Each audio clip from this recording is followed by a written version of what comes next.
Boss biggest reality show ఇక big boss season 8 లో మరో ఎలిమినేషన్ పూర్తయింది. ఇక అసలు విషయానికి వస్తే 11వ వారం నామినేషన్స్ లో మొత్తం 6 మంది నామినేషన్ లోకి వచ్చిన సంగతి తెలిసిందే. ఇక ఇందులో భాగంగా సాటర్డే ఎపిసోడ్ లో ముందుగా పృథ్వీని సేవ్ చేసి ఆ తర్వాత గౌతమ్ ని సేవ్ చేసి ఆ తర్వాత టేస్టీ తేజాని సేవ్ చేశారు. ఇలా చివరిగా విష్ణుప్రియకి అలాగే అవినాష్ వీళ్ళిద్దరికీ కూడా ఎలిమినేషన్ ప్రాసెస్ అనేది స్టార్ట్ చేసే ముందు ఒక్కసారి నబీల్ ని అడిగారు. నబీల్, నువ్వు ఎవిక్షన్ షీల్డ్ ని యూజ్ చేస్తావంటే ఇది నాకు మాత్రమే యూజ్ చేసుకుంటాను సార్, నేను ఎవరికి యూజ్ చేయనంటూ కళాఖండిగా నబీల్ చెప్పుకొచ్చేశాడు.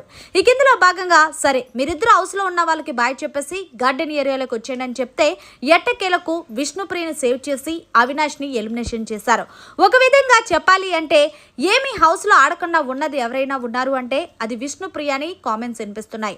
మరి అలాంటప్పుడు విష్ణుప్రియని ఎలిమినేషన్ చేయకుండా అవినాష్ ని ఎలిమినేషన్ చేయడం ఎంతవరకు కరెక్టో, ఒక విధంగా చెప్పాలి అంటే అవినాష్ వల్లే బిగ్ బాస్ సీజన్ 8 కాస్తో కూస్తో టీఆర్పీ వచ్చుంటుంది. ఎందుకంటే తన కామెడీ టైమింగ్ తో అందరినీ ఆకట్టుకున్నాడని కొన్ని వార్తలు కూడా వైరల్ అవుతున్నాయి. అంతేకాకుండా అవినాష్ ఎలిమినేట్ అవ్వడానికి ముఖ్య కారణాలు ఏంటి అంటే గనక ఓన్లీ కామెడీ చేయడం తప్ప టాస్క్ లో ఆడింది లేదు. అంతేకాకుండా ఇక్కడ మాటలు అక్కడ మాటలు ఇక్కడ చెప్పడం కూడా అవినాష్ కి కొంత మైనస్ అయ్యిందనే చెప్పాలి.